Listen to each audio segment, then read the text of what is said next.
Welcome to Unleashing Happiness. I am your host, Cecilia Hendricks. And of course, like always, I am super excited for today's episode of Your Mindset Motivation. And to be honest, my mindset motivation. I am going to be reading today from The Strangest Secret by Earl Nightingale. Earl Nightingale wrote this phenomenal piece that talks about how you can use your focus on a goal to achieve the things that you want. He does give you a 30-day, very actionable steps to take in order to achieve your goal and to learn how to place your attention on your actual goal and not everything else that's going on around you that is not aligned to what it is that you actually want. So I am excited to jump right in, and I am super excited that you're here to come along with me.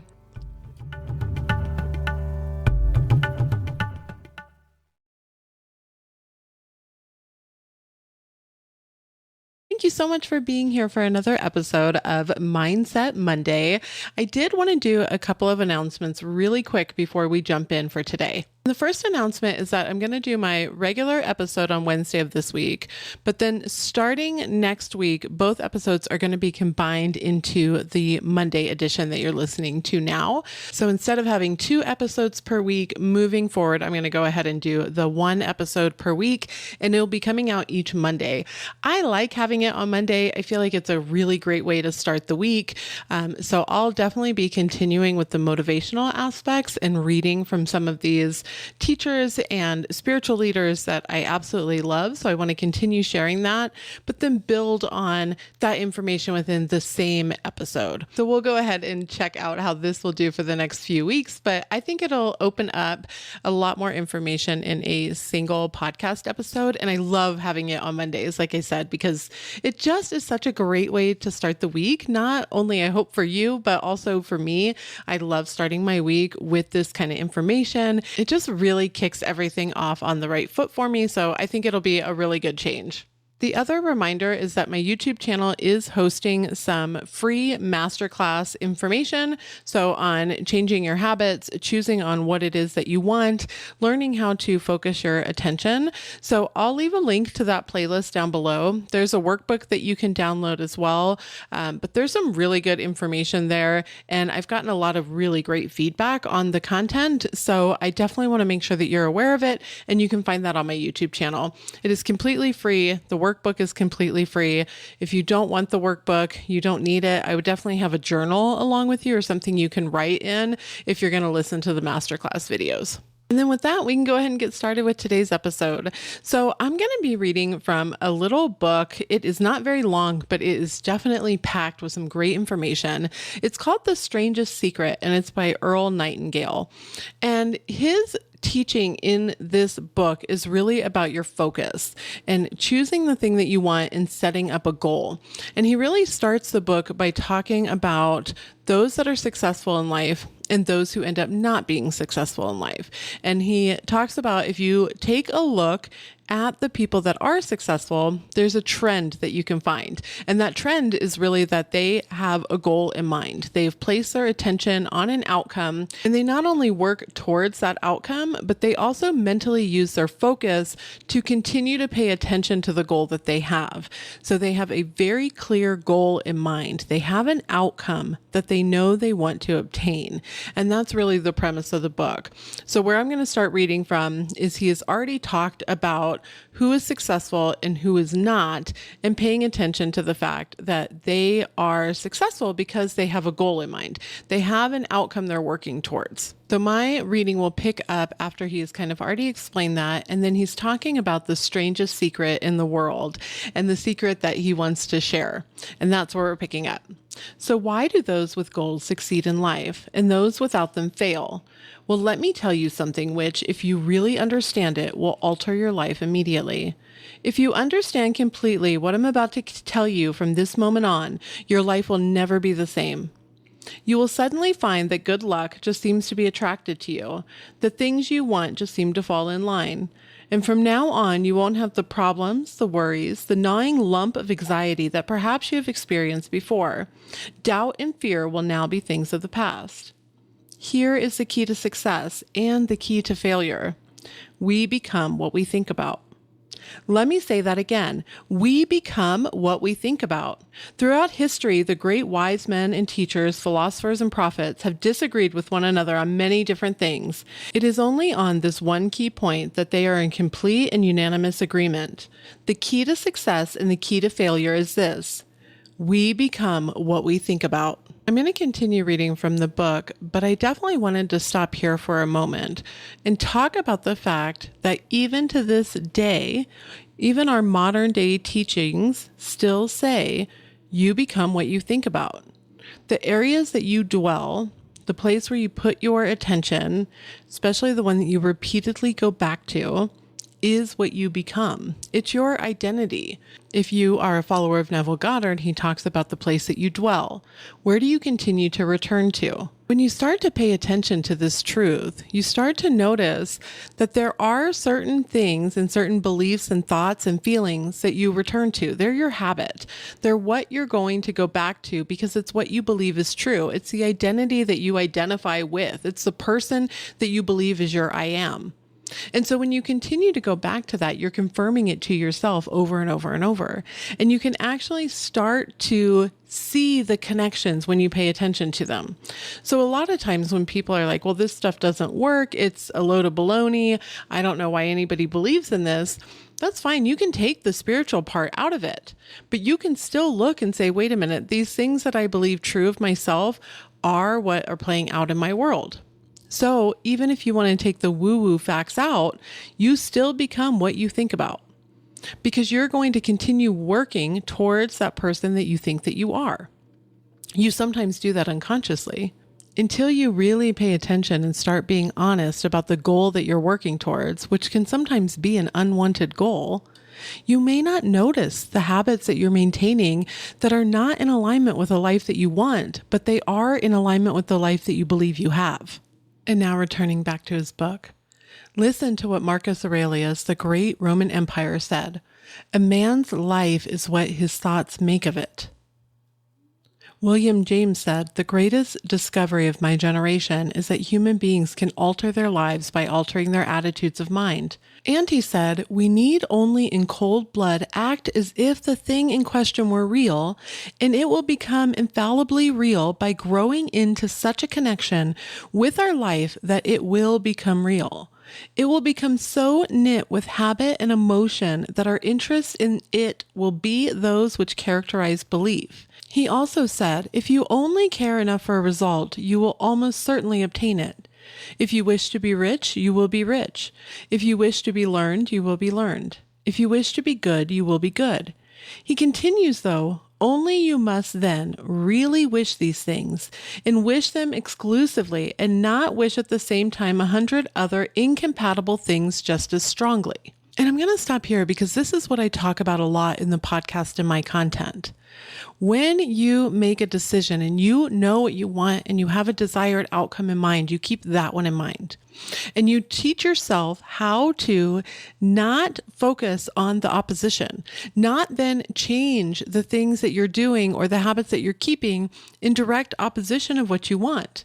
So in other words, you're not going to wish at the same time 100 other incompatible things just as strongly. And you do that with your attention. So when you have an intention that you want something in your life, you have this desired outcome, the wish fulfilled, and you put your focus on that, you need to remain focused on that. Not then start to dwell on all the reasons you don't have it or why you're unworthy or how it's never going to get here. Those are the things that are then squashing because you're wishing for those just as strongly as you are wishing for the other. And going back to what Earl Nightingale writes in The Strangest Secret, in the Bible you will read in Mark 9:23, if thou canst believe, all things are possible to him that believeth. My old friend, Dr. Norman Vincent Peale, put it this way, this is one of the greatest laws in the universe. Fervently do I wish I had discovered it as a very young man. It dawned upon me much later in life. I found it to be the greatest discovery, if not my greatest discovery outside my relationship to God. The great law, briefly and simply stated, is, if you think in negative terms, you will get negative results. If you think in positive terms, you will achieve positive results. That simple fact, he went on to say, is the basis of an astonishing law of prosperity and success. In 3 words, believe and succeed. It's pretty apparent, isn't it? And every person who discovered this for a while believed that they were the first to work it out. We become what we think about. It stands to reason that a person who is thinking about a concrete and worthwhile goal is going to reach it because that's what he's thinking about. And we become what we think about. The person who has no goal, who doesn't know where they are going, and whose thoughts must therefore be thoughts of confusion, anxiety, fear, and worry, becomes what they think about. Their life becomes one of frustration, fear, anxiety, and worry. And if we think about nothing, we become nothing. Now, how does it work? Why do we become what we think about? Well, I'll tell you how it works as far as we know. To do this, I want to talk to you about a situation that parallels the human mind. As ye sow, so shall ye reap. The human mind is much like farmer's land. Suppose a farmer has some land and it is good fertile land. The land gives the farmer a choice. He may plant in that land whatever he chooses. The land doesn't care what's planted. It's up to the farmer to make that decision. Remember, we are comparing the human mind to the farmer's land because the mind, like the land, doesn't care what you plant in it. It'll return what you plant, but it doesn't care what you plant. Let's say that farmer has 2 seeds in his hand. One, a seed of corn. The other is nightshade, a deadly poison. He digs 2 little holes in the earth, and he plants both seeds, one corn and the other nightshade. He covers up the holes, waters, and takes care of the land. What will happen? The land will return what is planted. As it is written in the Bible, as ye sow, so shall ye reap. Remember, the land does not care. It will return poison in just as wonderful abundance as it will corn. So up come the 2 plants, one corn, one poison. The human mind is far more fertile, far more incredible and mysterious than the land, but it works in the same way. It does not care what we plant, success or failure. A concrete, worthwhile goal, or confusion, misunderstanding, fear, anxiety, and so on. But what we plant, it must return to us. The human mind is the last great unexplored continent on Earth. It contains riches beyond our wildest dreams. It will return anything we want to plan. So you may say, if that is true, why don't people use their minds more? Well, I think they figured out an answer to that one as well, too. The problem is that our mind comes as standard equipment at birth. It's free. And things that are given to us for nothing, we place little value on. Things that we pay money for, we value. The paradox is that exactly the reverse is true. Everything that's really worthwhile in life came to us for free. Our minds, our soul, our bodies, our hopes, our dreams, our ambitions, our intelligence, our love of family and children and friends and country. All these priceless possessions are free. But the things that cost us money are actually very cheap and can be replaced at any time. A good man can completely be wiped out and make another fortune. He can do that several times. Even if our home burned down, we can rebuild it. But the things we got for nothing, we can never replace. And what a key point that he's making here. That you do get your mind, which is your greatest asset. You can choose where you place your focus. And it may take you some time. It may be easier for one person than it is for another. It may be easier for you to change a thought in one area than it is for you to change a thought in another. And that's okay. That does not mean that you cannot do it. It does not mean that you're unable. All that it means is that you need to put more focus into your own goals. Stop worrying about the things that are preventing you. Stop putting life and attention and focus into your barriers because they're only perceived by you. You're perceiving them, you're paying attention to them, you're giving life to them. And that is a very difficult truth sometimes to accept. And I still have to remind myself of this.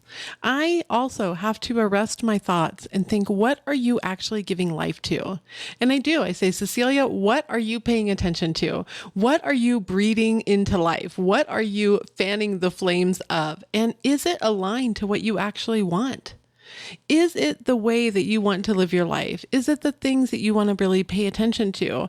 And let me tell you, when I have to do that for myself, the answer is usually no, this is not what I want to be paying attention to. So why am I putting my focus there? Why am I, who has this belief that I can really decide the path that my life takes with my attention and my focus, putting my attention on a goal, paying attention to the habits and the routines that I'm keeping each day. How am I treating myself? What are the inner conversations that I'm having? Where is my focus placed? I can change the path that I'm taking. But I still have to pay attention to it. I still have to catch myself in the moments that I'm having an inner conversation argument, or that I am fanning the flames of something that I am not enjoying in life. And each time that I find myself paying attention to it, I can actually track how much worse it's gotten. So I do encourage you to start paying attention and be honest with yourself. And being honest does not mean beat yourself up. It doesn't mean to be upset with yourself, because then you're just giving attention to that as well, which is a little bit of the cycle, right? But I actually sometimes laugh at myself. I'm like, you silly, you realize this, you understand it. And I've watched it play out in my life hundreds of times, both ways, things that I don't want and things that I do want. So I have to ask myself, why are you continuing it? Why are you placing your attention there? And let me tell you, it's okay to catch yourself in those moments. It's actually great. You should pat yourself on the back that you're starting to pay attention, that you're starting to make a choice of where you're directing your thoughts. You should feel good about that, not upset with yourself. If there is one thing that I want you to take away from anything that I talk about on this podcast or any of my content, it's self-forgiveness. Give yourself grace. There is no reason to be upset with yourself. You should be proud of yourself for making these steps forward and to start paying attention. And the second thing would also be that this does not have to become obsessive thoughts. You don't need to start obsessing over the thoughts that you're having. You can slowly start to shift the thoughts that you're having and where you're dwelling by making small changes in your life, small habitual changes, the way that you're spending your morning, the way that you talk about yourself, the way that you talk to yourself, the inner conversations that you're having, the daily joys that you're doing, how you're spending your time, the hobbies that you're doing, the books that you're reading, the music that you're listening to. It does not have to become an obsessive thought process of, I can't think like that, I have to think like this. I can't think like that, I have to think like this. And I want to share that I was in that position a few years ago. I was making it such an effort to try to force change my thoughts because I didn't understand how to accept that I was having them and choose something different in a very gentle way that does not have a ton of effort behind it. I didn't understand how to do that, and it was becoming obsessive for me. So that's actually why I started on my new path of looking at my habits and finding things that I enjoyed in my life more. How could I enjoy more of my time? And the more that I did that, the more that my state or my identity naturally started to shift.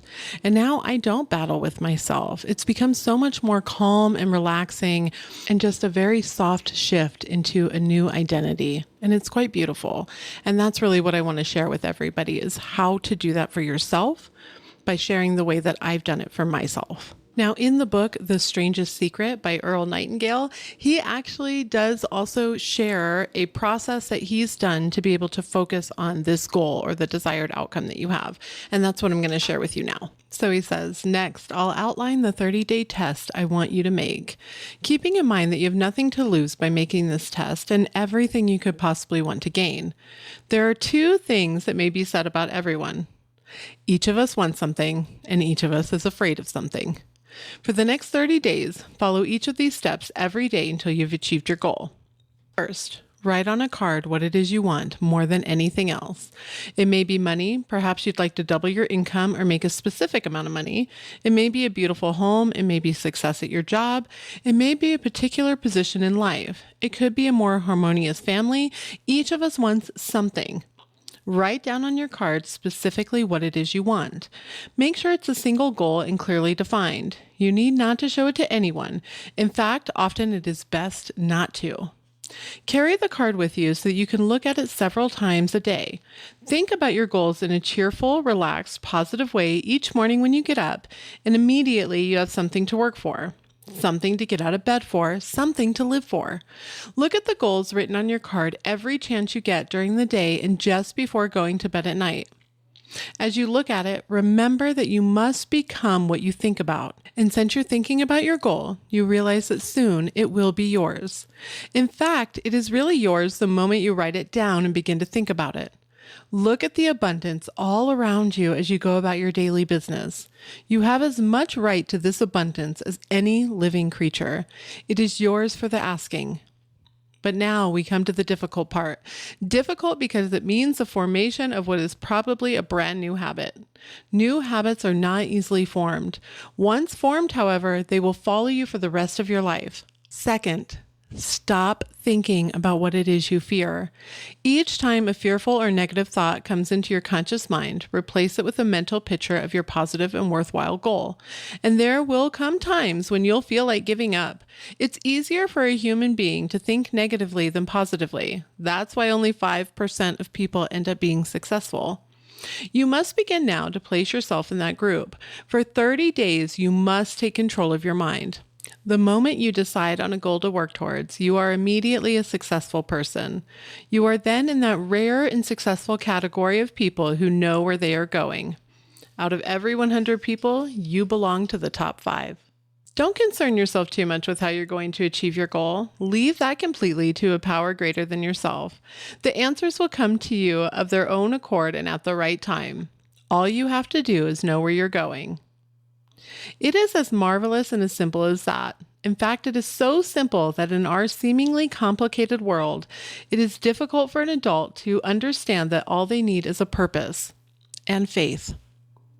For 30 days, do your very best. If you are a salesman, go at it as if you've never done it before, not in a hectic fashion, but with the calm, cheerful assurance that time well spent will give you the abundance and return that you want. If you are a homemaker, devote your 30-day test to completely giving of yourself without thinking of receiving anything in return, and you will be amazed at the difference it makes in your life. No matter what your job, do it as you have never done it before. And if you have kept your goal before you every day for 30 days, you will wonder and marvel at this new life you have found. It is a phenomenal book. I absolutely love it. And it is pretty short. I'll put a link down to it below. I bought it off of Amazon. I have found this to be fantastic because I believe that the more you focus on your desired outcome, the more that you return to that thought. And if you think about it, he's got some mental diet in here as well. But the more that you can return to that thought and really put your focus and attention on the desired outcome, the wish fulfilled that you want, you're going to achieve that. I have absolutely no doubt. So I do recommend if you're looking for something to do, this is a 30-day test that you can give yourself. You can quietly do it for you and put some thought into it. So again, I'll leave the link down below. From what I can see here in the US, to buy it on paperback, it's a little under $5. And to get it on your Kindle, it's actually under $1. I have the paperback version, so I can't talk about how the formatting is on the Kindle. I know some stuff that I've bought has been phenomenal on the Kindle and not an issue. And then other things I've kind of struggled with formatting. But sometimes if it's less than $1, I'll just go for it and take the risk anyways. And with that, I hope you have an absolutely beautiful week. If you found this beneficial and you think it would help somebody else, one of the greatest compliments you can give is actually by sharing this out with your network. I love having these episodes that actually give you actionable steps that you can take. And of course, I'm taking those from Earl Nightingale because he listed it out so beautifully. So enjoy your next 30 days. I hope to see you on Wednesday and have a beautiful, beautiful Monday.